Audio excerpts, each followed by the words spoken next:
दोस्तों UPSC EPFO के APFC और ईओ एग्जाम एक बहुत ही अच्छी अपॉर्चुनिटी है बहुत सारे एस्पिरेंट्स के लिए एक डिसेंट और स्टेबल जॉब पाने के लिए। लेकिन दोस्तों क्योंकि एग्जाम रेगुलर नहीं होते तो इन एग्जाम्स के बारे में बच्चों को इन्फॉर्मेशन काफी कम होती है। दोस्तों इस वीडियो में मैं आप लोगों को एपीएफसी और ईओ एग्जाम की सारी इन्फॉर्मेशन एक ही जगह पे शेयर करने वाला हूं ताकि आप लोगों को उनके लिए अलग से टाइम वेस्ट ना करना पड़े। तो ये वीडियो एंड तक पक्का देखिएगा। और दोस्तों ये वीडियो उन बच्चों के लिए जो कि अभी एपीएफसी एग्जाम की प्रिपरेशन स्टार्ट कर रहे हैं, जिनको इन एग्जाम की इन्फॉर्मेशन नहीं है वो वीडियो पक्का देखें, लेकिन जिन लोगों को ऑलरेडी एपीएफसी और एग्जाम की इन्फॉर्मेशन है वो वीडियो अवॉइड कर सकते हैं। और दोस्तों आगे बढ़ने से पहले मैं आप लोगों से रिक्वेस्ट करूंगा कि अगर आप लोग एपीएफसी और ईओ एग्जाम की कंप्लीट अंडरस्टैंडिंग चाहते हैं एक जगह पे, आप उनके लिए मोटिवेशन चाहते हैं, आप उनकी गाइडेंस चाहते हैं, आप एग्जाम की इन्फॉर्मेशन चाहते हैं, तो आप लोगों को हमारे 10 आर के ट्रायल पैक में जो है इनरोल करना चाहिए। ट्रायल पैक में ना सिर्फ आपको ये सब चीजें मिलेंगी बल्कि उसके साथ साथ आप लोगों को हमारे मेन कोर्स के डेमो लेसन्स भी मिलेंगे, जिनके थ्रू आप एक आइडिया लगा सकते हैं कि भाई हमने अपने मेन कोर्स में एपीएफसी और ईओ एग्जाम के कंटेंट को किस तरीके से कवर किया है। और दोस्तों ये ट्रायल पैक सिर्फ ₹1 में है, तो इसमें एनरोल करके आप लोग एपीएफसी और ईओ एग्जाम की अच्छी तैयारी को स्टार्ट कर सकते हैं। इसका लिंक इस वीडियो के डिस्क्रिप्शन में दिया गया है। तो अब आते हैं हमारे आज के टॉपिक पे कि भाई all about APFC and EO exam, complete information about APFC and EO exam, जो कि मैं आप लोगों को इस वीडियो में देने वाला हूं। और जब मैं कंप्लीट इन्फॉर्मेशन की बात करता हूं तो यहाँ पर कौन कौन से पॉइंट हम डिस्कस करेंगे। हम बात करेंगे कि भाई इस एग्जाम में जो प्रोफाइल है वो क्या है, एपीएफसी एग्जाम क्या है, ईओ एग्जाम क्या है, इसको क्वालिफाई करने के बाद हम कौन सी पोस्ट पे जाते हैं, उस पोस्ट का लेवल क्या है, उस पोस्ट की सैलरी क्या है, ये सब हम चीजें डिस्कस करेंगे। फिर हम बात करेंगे इन एग्जाम्स का पैटर्न क्या है, इन एग्जाम्स में एलिजिबिलिटी क्या है, इन एग्जाम्स का सिलेबस क्या है। तो सारी बातें जो आपको चाहिए एक अच्छी प्रिपरेशन स्टार्ट करने के लिए वो इस पर्टिकुलर वीडियो में आपसे डिस्कस करने वाला हूं। तो शुरुआत करते हैं सबसे पहले एपीएफसी और ईओ एग्जाम की कि भाई इनकी प्रोफाइल क्या है और किस तरह की जॉब आप लोगों को देखने को मिलेगी।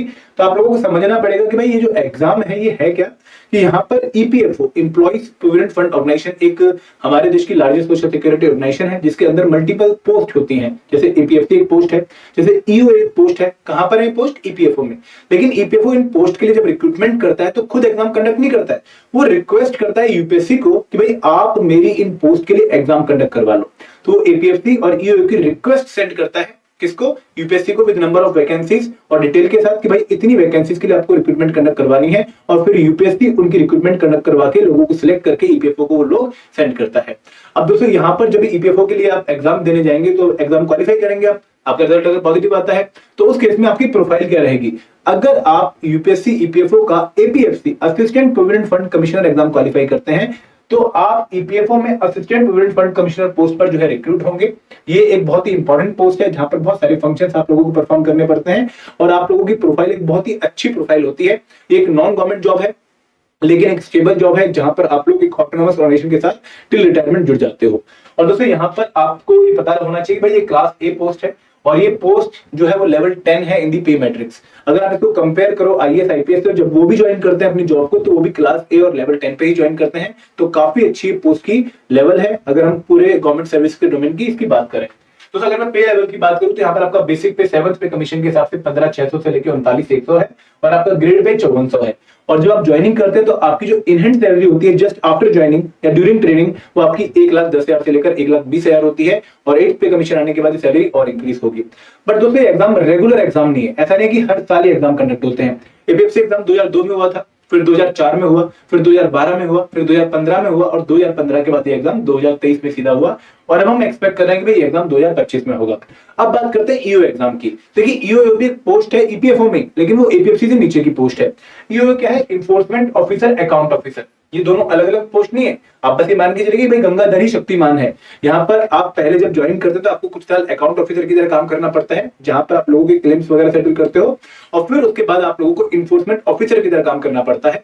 इन्फोर्समेंट ऑफिसर का काम क्या है कि वो फील्ड में जाके चेक करता है कि भाई जो इंडस्ट्रीज है क्या वो पीएफ एक्ट को फॉलो कर रही है या नहीं कर रही है। ठीक है, ये क्लास बी पोस्ट है और लेवल 8 पोस्ट है। तो बहुत सारी जो आप एसएससी सीजीएल की पोस्ट देखते हैं वो क्लास बी लेवल 8 होती है, तो उनके पैरेलल पोस्ट आती है। और यहाँ पर आपकी जो सैलरी है जस्ट आफ्टर ज्वाइनिंग या ड्यूरिंग ट्रेनिंग वो आपकी 85,000 से लेकर 90,000 के बीच में रहती है। और ये एग्जाम भी रेगुलर एग्जाम नहीं है, ये 2021 में हुआ था, फिर उससे पहले 2017 में हुआ, फिर 2023 में हुआ। तो यहाँ पर आप लोगों को बेसिक आइडिया लग गया होगा कि भाई आप कौन सी प्रोफाइल पर ज्वाइन करोगे और ये एग्जाम किस तरह होता है, कब कब होता है। अब दोस्तों बात करते हैं पैटर्न ऑफ द एग्जामिनेशन। तो यहाँ पर एपीएफसी और ईओ एग्जाम ये दोनों अलग अलग एग्जाम है, दोनों पोस्ट के लिए एग्जाम अलग अलग कंडक्ट होंगे क्योंकि दोनों पोस्ट का लेवल अलग है। बट अगर नोटिफिकेशन दोनों पोस्ट की एक साथ आती है तो उस सिनेरियो में आप लोगों को एक ही दिन दोनों एग्जाम देखने को मिलेंगे। बट अगर नोटिफिकेशन दोनों पोस्ट की अलग अलग रिलीज करता है यूपीएससी, तो उसके इसमें एग्जाम भी अलग अलग दिन होते हैं। बट इनका जो एग्जाम पैटर्न है वो एग्जैक्टली सेम है फॉर बोथ एपीएफसी और ईओ एग्जाम। अभी एग्जाम पैटर्न क्या है, ध्यान से सुनिएगा कि भाई यहाँ पर 2 स्टेज एग्जाम प्रोसेस है। यहाँ पर सबसे पहले एक रिक्रूटमेंट टेस्ट होगा, और रिक्रूटमेंट टेस्ट क्वालिफाई करने के बाद आप लोग सीधा इंटरव्यू देने जाएंगे, कोई बीच की इंटरमीडिएट स्टेज नहीं है। रिक्रूटमेंट टेस्ट क्या है कि भाई यहाँ पर एक ऑफलाइन ऑब्जेक्टिव पेपर होगा, जहां पर आप लोगों से एमसीक्यू की बेस्ड क्वेश्चन पूछे जाएंगे। 120 मिनट में आप लोगों के लिए 120 क्वेश्चन होंगे, मतलब एक क्वेश्चन 1 मिनट में सॉल्व करना है, और हर क्वेश्चन 2.5 मार्क्स कैरी करेगा। और यहाँ पर अगर आप किसी क्वेश्चन का आंसर गलत कर देते हो तो उस क्वेश्चन के जितने मार्क्स हैं 2.5, उसकी 1/3 नेगेटिव मार्किंग आपको देखने को मिलेगी। और ये पेपर आप हिंदी या इंग्लिश किसी भी लैंग्वेज में दे सकते हैं। यहाँ पे ना तो सेक्शनल टाइमिंग है, ना ही कोई सेक्शनल कट ऑफ है। और दोस्तों एक और बात, भाई इस पर्टिकुलर केस में आप लोगों को जो कट ऑफ क्वालिफाई करनी होती है वो आप लोगों को पहले नहीं पता होती कि भाई कितनी कट ऑफ जाएगी। आप लोगों को एक स्कोर अच्छा डिसेंट जो है स्कोर करना होता है। अगर वो कट ऑफ से ऊपर है तो आपका नाम रिक्रूटमेंट टेस्ट के रिजल्ट में आ जाएगा, और फिर आप जाओगे इंटरव्यू राउंड में। और इंटरव्यू राउंड में आप लोगों को 100 मार्क्स का इंटरव्यू देना पड़ता है, जो कि यूपीएससी के धौलपुर हाउस में होता है। और यहाँ पर आप लोगों को अपनी कैटेगरी के हिसाब से कुछ मिनिमम मार्क्स स्कोर करने पड़ते हैं। अगर आप जनरल कैटेगरी से बिलोंग करते हैं तो आपको 50 या फिर 50 से ऊपर मार्क्स स्कोर करने पड़ेंगे। Same for EWS category. अगर आप ओबीसी कैटेगरी से बिलोंग करते हैं तो आपको 45 या 45 से ऊपर मार्क्स स्कोर करने पड़ेंगे। और अगर आप SC ST person benchmark disability category से बिलोंग करते हैं तो आपको 40 या फिर 40 से ऊपर मार्क्स स्कोर करने पड़ेंगे। तो फिर यहाँ पर एक बात ध्यान रखिएगा कि आपके रिक्रूटमेंट टेस्ट में कितने भी मार्क्स क्यों ना हो, आप लोगों को इंटरव्यू में ये मिनिमम मार्क्स स्कोर करने ही करने हैं। फॉर एग्जांपल, अगर किसी बच्चे के रिक्रूटमेंट टेस्ट में मार्क्स थे 196 और इंटरव्यू में मार्क्स है 44, तो उसके टोटल मार्क्स कितने हो गए? टोटल मार्क्स हो गए 240। और अगर मान लो फाइनल कट ऑफ गई है 235 इंटरव्यू प्लस रिक्रूटमेंट टेस्ट के मार्क्स मिला के, और आप जनरल कैटेगरी से बिलोंग करते हो, तो उस केस में आपके नंबर भले ही फाइनल कट ऑफ से ज्यादा है, आप लोगों ने ओवरऑल कट ऑफ क्वालिफाई कर ली है, बट क्योंकि आपके मार्क्स 44 है जो कि लेस देन इक्वल टू 50 है, जो कि मिनिमम मार्क्स रिक्वायरमेंट थी इंटरव्यू की, वो आपने फुलफिल नहीं करी, तो आप लोगों की सिलेक्शन यहाँ पर नहीं होगी। तो ये पैटर्न है for APFC and EO exam. दोनों एग्जाम सिमिलर पैटर्न फॉलो करते हैं। आगे बढ़े तो अब बात करते हैं एलिजिबिलिटी की, क्योंकि काफी दोस्तों को एलिजिबिलिटी के रिगार्डिंग में डाउट होगा कि क्या मैं एलिजिबल हूं एपीएफसी एग्जाम के लिए, क्या मैं एलिजिबल हूं ईओ एग्जाम के लिए। तो जब भी मैं एलिजिबिलिटी की बात करता हूं तो यहाँ पर 2 तरह की एलिजिबिलिटी होती है। पहली होती है एज लिमिट, भाई इस एग्जाम में अप्लाई करने के लिए मेरी एज लिमिट क्या होनी चाहिए। तो ध्यान से सुनिएगा, मैं बहुत ही सिंपल तरीके से आपको समझाने वाला हूं कि अगर आप लोग जनरल कैटेगरी से बिलोंग करते हैं, अनरिजर्व कैटेगरी से बिलोंग करते हैं, तो एपीएफसी एग्जाम के लिए कोई मिनिमम एज लिमिट मेंशन नहीं कर रखी है, और ईओ एग्जाम के लिए भी कोई मिनिमम एज लिमिट मेंशन नहीं कर रखी है। दोनों ही एग्जाम में कोई मिनिमम एज लिमिट मेंशन नहीं कर रखी है। बट अगर मैं मैक्सिमम एज लिमिट की बात करूं तो एपीएफसी एग्जाम में maximum age limit for general category है 35, और ईओ एग्जाम में maximum age limit for general category है 30। तो अगर आप 35 के हो चुके हो तो ना तो आप एपीएफसी के लिए अप्लाई कर पाओगे और ना आप ईओ के लिए अप्लाई कर पाओगे। मैं बात कर रहा हूं जनरल कैटेगरी वालों की।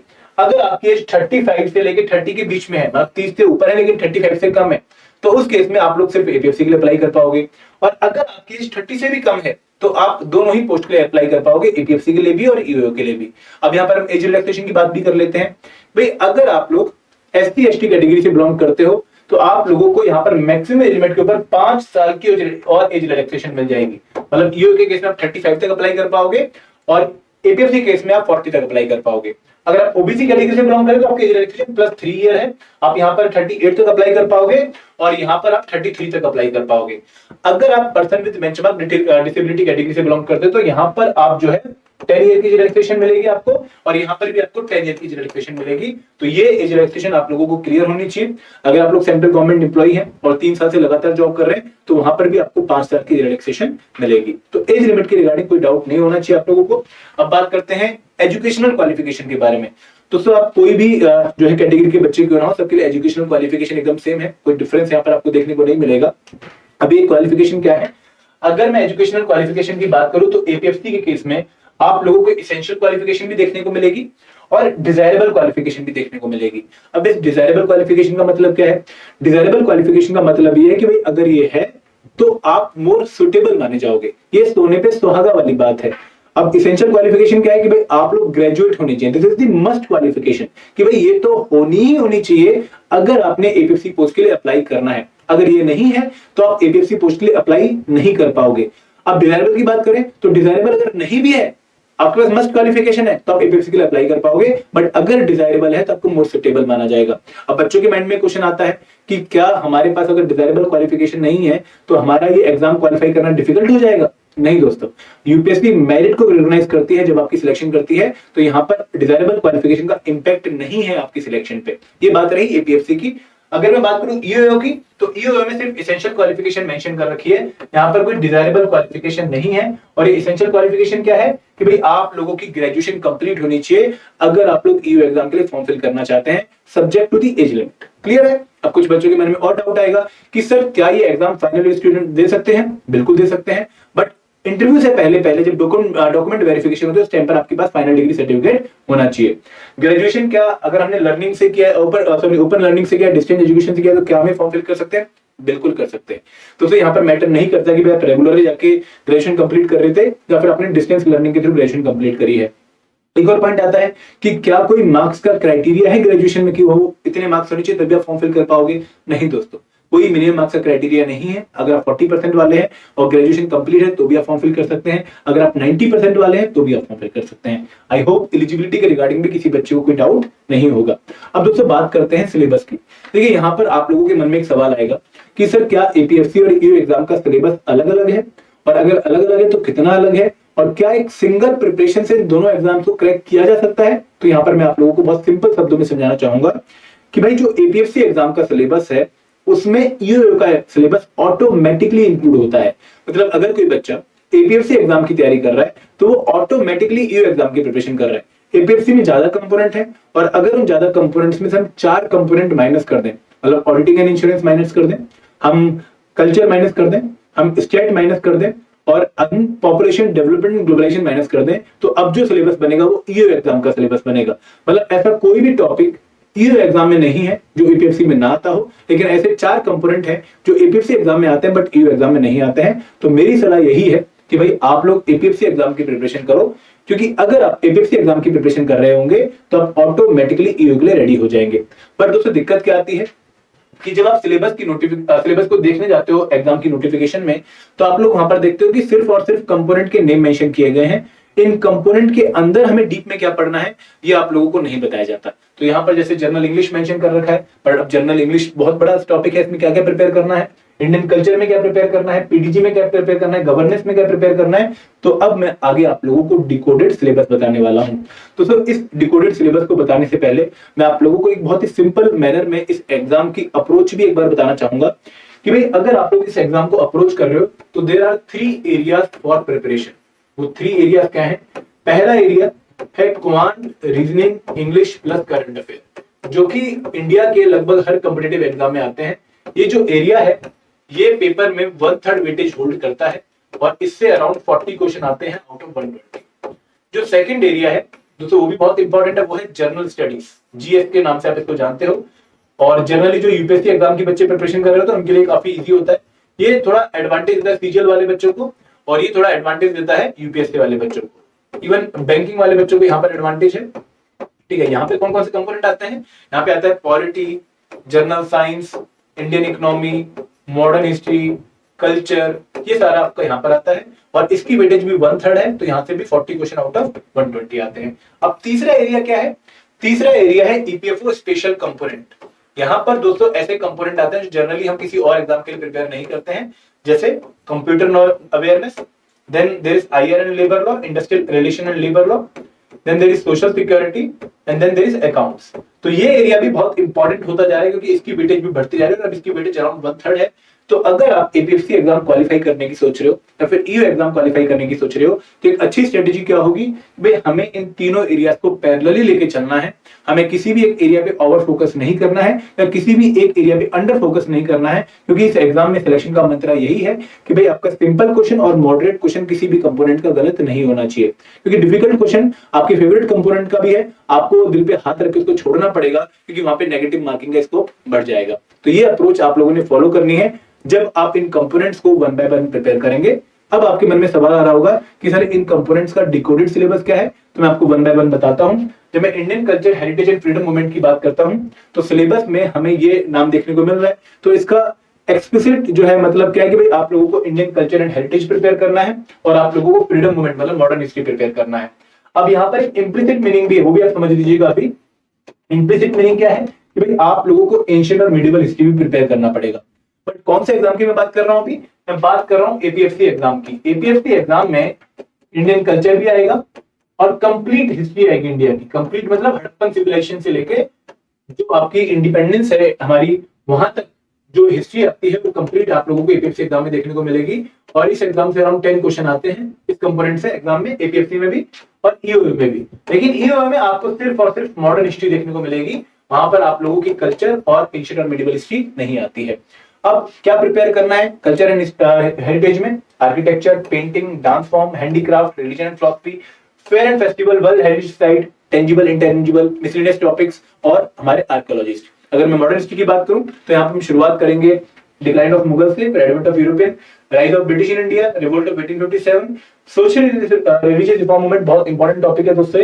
Then formation of INC, last time इससे क्वेश्चन आया है, moderate extremism in Swadeshi movement and major events from 1908 to 1947, जहां पर हम गांधी जी की एंट्री के बाद मेजर मूवमेंट्स को कवर करते हैं। तो ये आपका मॉडर्न हिस्ट्री का सिलेबस है, यही सिलेबस आपका पूरा ईओयू का है। बट एपीएससी के लिए ये ऐड हो गया और कल्चर ऐड हो गया, राइट। आगे बढ़े। और दोस्तों कहां से प्रिपेयर करना है ये भी सुन लीजिए। अगर आप कल्चर प्रिपेयर करना चाहते हैं तो आप लोग को जो बुक फॉलो करनी है वो है नितिन सिंघानिया। उसके सिलेक्टेड टॉपिक्स, जो टॉपिक मैंने यहाँ पर मेंशन किया वही आप पढ़िएगा। मॉडर्न हिस्ट्री के लिए आप लोग स्पेक्ट्रम बाय राजीव वहीर फॉलो कर सकते हैं, लेटेस्ट एडिशन। और एशियन और मिडिवल हिस्ट्री का तमिलनाडु बोर्ड की एससीईआरटीज जो लेटेस्ट अपडेटेड है वो आप फॉलो कर सकते हैं क्लास 11th की। आगे बढ़े। करंट अफेयर की अगर मैं बात करूं दोस्तों, करंट अफेयर आइडियली तो आप लोगों को मोर देन 6 मतलब अराउंड 1 ईयर का प्रिपेयर करना चाहिए। बट अगर आप लोगों के पास टाइम कम है तो आप लोगों को मिनिमम 6 महीने के करंट अफेयर तो प्रिपेयर करने ही पड़ेंगे। अब करंट अफेयर में भी दोस्तों बहुत वास्ट एरिया है, बट यहाँ पर 20% टॉपिक ऐसे हैं जहां से एग्जाम में 80% क्वेश्चन आते हैं। वो 20% टॉपिक कौन से हैं? गवर्नमेंट स्कीम्स, एक बहुत important area. Then there is summit and conferences, then report and indices, then there is one topic sports, major sports tournament and last but not the least awards. ये आपको topic पांचों अच्छे से करने हैं क्योंकि यहाँ से आपको लगभग 7-8 क्वेश्चन करंट अफेयर के देखने को मिलेंगे। आगे बढ़े। दोस्तों अगर मैं बात करूं पॉलिटी की, तो पॉलिटी अगेन एक इंपॉर्टेंट टॉपिक है जहां से एग्जाम में एपीएससी में भी और ईओ में भी, दोनों में भी 10-10 क्वेश्चन आते हैं। तो यहाँ पर हमें स्टार्ट करना है historical background of Indian constitution, फिर कैसे हमारा कॉन्स्टिट्यूशन बना, प्रेम्बल क्या है, फीचर्स क्या है कॉन्स्टिट्यूशन के, बेसिक स्ट्रक्चर डॉक्ट्राइन क्या है। फिर हम कवर करेंगे हमारे एक इंपॉर्टेंट टॉपिक हो कि भाई स्टेट्स की फॉर्मेशन कैसे हुई, ठीक है, सिटीजनशिप क्या है। फिर हम एक इंपॉर्टेंट टॉपिक पाएंगे राइट्स एंड ड्यूटीज, फिर centre state relation, executive in India, legislature बहुत इंपॉर्टेंट टॉपिक है, ठीक है। ऐसे हम वन बाय वन हर एक टॉपिक कवर करेंगे। तो यहाँ पे भी बहुत ब्रॉड सिलेबस है और आप लोग इसके लिए लक्ष्मीकांत की बुक फॉलो कर सकते हो। आगे बढ़े। तो सर इकोनॉमी की बात करता हूँ, पीडीजी और इंश्योरेंस की बात करता हूँ, तो इसका भी डिकोडेड सिलेबस मैं आप लोगों को दे रहा हूँ। ये पीडीएफ आप लोगों के साथ हमारे टेलीग्राम ग्रुप पे शेयर होगी, वहां पर आप इसको देख सकते हो। डिकोडेड सिलेबस का मतलब ये है कि भाई ये टॉपिक तो पक्का करने ही करने हैं। क्या इनके अलावा कोई और टॉपिक आ सकते हैं? बिल्कुल आ सकते हैं, क्योंकि जो डिकोडेड सिलेबस है कहीं दिया नहीं गया है। ये हमने पीवाईक्यू एनालिसिस को पूरा डिजाइन करके चेक करके ही टॉपिक आइडेंटिफाई किया है। तो यहाँ पर जैसे introduction to demand and supply, measurement of growth, जहां पर आप GDP, GNP, NNP, factor cost वगैरह पढ़ते हैं, डिफ्लेटर वगैरह के बारे में पढ़ते हैं, तो ये क्लैरिटी आपको हेल्प करती है बाकी इकोनॉमिक्स को समझने में। फिर मॉनेटरी पॉलिसी पढ़ते हैं, फिस्कल पॉलिसी पढ़ते हैं, इन्फ्लेशन टारगेटिंग पढ़ते हैं, balance of payment, LPG reforms, economic history of India पढ़ते हैं। Then poverty alleviation and employment generation पढ़ेंगे, इंटरनेशनल इकोनॉमिक इंस्टीट्यूशंस पढ़ेंगे, वर्ल्ड बैंक, डब्ल्यूटीओ, आईएमएफ। तो ये हमारा पोर्शन है इंडियन इकोनॉमी का। इंश्योरेंस कम वेटेज रखता है, बट क्योंकि अगर आप एपीएससी एग्जाम की तैयारी करते हो कोई भी क्वेश्चन छोड़ना नहीं चाहोगे, तो यहाँ पर concept and principle of insurance, history of insurance in India, types of insurances and important terms related to जो है इंश्योरेंस। पीडीजी ये एक ऐसा कंपोनेंट है जहां पे बहुत सारे सब एरियाज आपको देखने को मिलेंगे, जहां पर आपने इंडिया की फिजिकल ज्योग्राफी, इंडिया की ह्यूमन ज्योग्राफी, जितनी भी डेवलपमेंट रिलेटेड रिपोर्ट्स आती हैं वो कवर करनी है। Last but not the least हमें ग्लोबलाइजेशन वाला टॉपिक पढ़ना है। दोस्तों इकोनॉमी के लिए आप क्लास 11 की NCERT Indian economic development follow कर सकते हो, क्लास 12 की इंट्रोडक्टरी मैक्रो इकोनॉमिक्स वाली बुक फॉलो कर सकते हो और मुनाफ करके लेक्चर फॉलो कर सकते हो। इंश्योरेंस के लिए आप पीडी की ई बुक आती है वो फॉलो कर सकते हो, और पीडीजी के लिए आप लोगों को क्लास 11 की NCERT Indian physical geography, class 12 की NCERT Indian people and economy plus current affair से काम आपका चल जाएगा। आगे बढ़े। अब क्वांट, रीजनिंग और स्टेट की बात करते हैं। तो यहाँ पर ये मोस्ट इंपॉर्टेंट कंपोनेंट है, यहाँ पे 15 के आसपास क्वेश्चन आते हैं। इससे हार्डली एक या दो क्वेश्चन आएगा, और इससे भी क्वेश्चन पिछली बार नहीं पूछा गया था, लेकिन एक क्वेश्चन पूछ सकते हैं यहाँ से भी। तो क्वांट, रीजनिंग और इंग्लिश जो है सॉरी स्टेट जो है काफी इंपॉर्टेंट है एग्जाम के लिए। और इनके लिए आप लोगों ने यूपीएससी सीसेट वाला लेवल मेंटेन करना है। जो सीजीएल वाले हैं उनके लिए कंपैरेटिवली इजी रहेगा, लेकिन सीसेट वालों को अपने टाइम पर काम करना पड़ेगा, क्योंकि यहाँ पर आपको 1 मिनट मिलेगा क्वेश्चन सॉल्व करने के लिए। सिलेबस टिपिकल जो क्वांट का होता है, number system, simplification, ratio and proportion, board and stream, average, mixture and allegation, तो सारे टॉपिक आप प्रिपेयर करेंगे। यहाँ पर आपको काफी कंप्रेहेंसिव जो है लिस्ट देखने को मिलेगी। एंड दोस्तों यहाँ पर कोई भी टॉपिक एक इंपॉर्टेंट नहीं है, यहाँ पर आपको मल्टीपल टॉपिक से क्वेश्चन देखने को मिलेंगे, तो हर एक टॉपिक अच्छे से प्रिपेयर करिएगा। Same for reasoning, but reasoning में कम फोकस दे सकते हैं क्योंकि वेटेज कम है, और स्टेट पे आप बहुत कम फोकस दे सकते हैं। यहाँ पे mean, mode, median, standard division, dispersion, ये टॉपिक पे फॉर्मूला बेस्ड न्यूमेरिकल कर लीजिए, मोर देन इनफ है। अब दोस्तों क्वांट के लिए कौन सी बुक फॉलो करें? आर.एस. अग्रवाल की बेस्ट रहेगी, यहाँ पर भी आर.एस. अग्रवाल की बुक बेस्ट रहेगी। इंग्लिश की बात करूं दोस्तों, इंग्लिश एक बहुत इंपॉर्टेंट कंपोनेंट है, क्योंकि maximum question 20 question out of 120 यहीं से आते हैं। और यहाँ पर भी मोस्ट इंपॉर्टेंट एरियाज कौन से हैं? आप लोगों को रीडिंग कंप्रेहेंशन के 5 क्वेश्चन देखने को मिलेंगे, सिनोनिम एंटोनिम से 5 क्वेश्चन देखने को मिलेंगे, इडियम एंड फ्रेजेस से 5 क्वेश्चन आते हैं, और यहाँ पर वन वर्ड सब्स्टिट्यूशन से भी क्वेश्चन आते हैं। तो आपको ये एरियाज पे ज्यादा फोकस करना है, वोकैब वाले पोर्शन पे ज्यादा फोकस करना है, ग्रामर आप अवॉइड कर सकते हो। अगर मैं कंप्यूटर की बात करूं तो कंप्यूटर से भी फिक्स 10 क्वेश्चन हर साल आ रहे हैं, तो ये भी एक हाई प्रायोरिटी वाला टॉपिक है। तो यहाँ पर ये टॉपिक लिस्टिंग आपके पास है, इनमें से आप लोगों ने हर एक टॉपिक को प्रिपेयर करना है। और यहाँ पर आप इंग्लिश के लिए एचपी बख्शी की बुक और कंप्यूटर अवेयरनेस के लिए आप जो है अरेंज पब्लिकेशन की बुक फॉलो कर सकते हैं। आगे बढ़े, अकाउंटेंसी। दोस्तों काफी बच्चे नॉन कॉमर्स बैकग्राउंड वाले हैं, उनको भी दिक्कत आती है कि भाई अकाउंटेंसी में क्या प्रिपेयर करना है, कहां से प्रिपेयर करना है। तो टॉपिक लिस्टिंग आप लोगों के सामने है, ये टॉपिक्स आपने प्रिपेयर करने हैं, बट कहां से प्रिपेयर करने हैं? आपने प्रिपेयर करने हैं डीके गोयल की बुक से, या फिर आप क्लास 11th और क्लास 12th की एनसीईआरटी फॉलो कर सकते हैं। और यहाँ पर अकाउंटेंसी में आप लोग कोशिश ये करिए कि भाई आप एक अंडरस्टैंडिंग डेवलप करें। क्या यहाँ पे न्यूमेरिकल आते हैं? बिल्कुल आते हैं। अगर मैं ऑडिटिंग की बात करूं तो ऑडिटिंग में आपको 7 टॉपिक प्रिपेयर करने हैं। आप अगेन ये टॉपिक जो है किसी भी ऑनलाइन पीडीएफ से फॉलो कर सकते हैं, क्योंकि यहाँ की जो वेटेज है वो ये 12-13 क्वेश्चन की वेटेज है, ये इंपॉर्टेंट है, और इसकी वेटेज हार्डली 2 क्वेश्चन की है। ठीक है, आगे बढ़े। सोशल सिक्योरिटी में दोस्तों सोशल सिक्योरिटी एक्ट्स आते हैं और सोशल सिक्योरिटी स्कीम्स आती हैं। सोशल सिक्योरिटी स्कीम्स हम करंट अफेयर में ऑलरेडी प्रिपेयर कर लेंगे, क्योंकि यहाँ पर भी अटल पेंशन योजना, एनपीएस, वो स्कीम्स हमारी करंट अफेयर से ओवरलैप करती हैं। लेकिन ये एक्ट आप लोगों को अच्छे से प्रिपेयर करने हैं, और ये एक्ट आपको मिलेंगे कहाँ? ये आपको ministry of labour and employment की वेबसाइट से मिलेंगे। और इनमें से कौन सा एक्ट इंपॉर्टेंट है? दोस्तों सारे के सारे ही इंपॉर्टेंट है, क्योंकि हर एक एक्ट से आपको एग्जाम में एक क्वेश्चन देखने को मिलेगा। तो यहाँ से अराउंड आपको 5 से 10 क्वेश्चन टोटल देखने को मिलते हैं from social security. IR and labour law की बात करूं, एक बहुत बड़ा और बहुत इंपॉर्टेंट कंपोनेंट।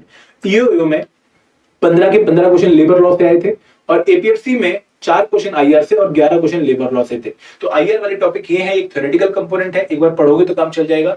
लेकिन लेबर लॉस पे आप लोगों को एफर्ट मारना पड़ेगा, क्योंकि ये आपके लिए नए हैं और काफी लीगल लैंग्वेज होती है। तो यहाँ पर कम से कम 2-3 बार आप लोगों को रिवीजन करनी पड़ेगी। ये कंप्रिहेंसिव लिस्ट है लेबर लॉस की, और ये आपको कहां से मिलेंगे? ये आपको ministry of labour and employment की वेबसाइट से मिलेंगे।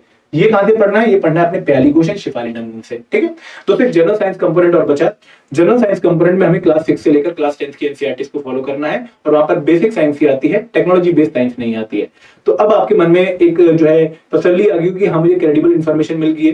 दोस्तों आप इस एग्जाम को अब सेल्फ स्टडी के थ्रू भी प्रिपेयर कर सकते हो, और आप इसको कोर्स के थ्रू भी प्रिपेयर कर सकते हो। अगर आपने हमारे साथ कोर्सेज में जुड़ना है तो आपने 3 डिफरेंट कोर्स आपके लिए लॉन्च कर रखे हैं। तो अगर आप बिगिनर हैं तो आपके लिए बेस्ट कोर्स है मास्टर कोर्स, जो कि आपको कंप्रिहेंसिव सॉल्यूशन प्रोवाइड करता है for all the components of APFC and EO exam. इस कोर्स का लिंक इस वीडियो के डिस्क्रिप्शन में दिया गया है। अगर आप यूपीएससी वाले बच्चे हैं और अब एपीएफसी की तैयारी करने के बारे में सोच रहे हैं, तो आप टेस्ट सीरीज प्लस में एनरोल कर सकते हैं, क्योंकि यहाँ पर जीएस प्लस क्यूआरई के आपको प्रैक्टिस एमसीक्यूज मिल जाएंगे।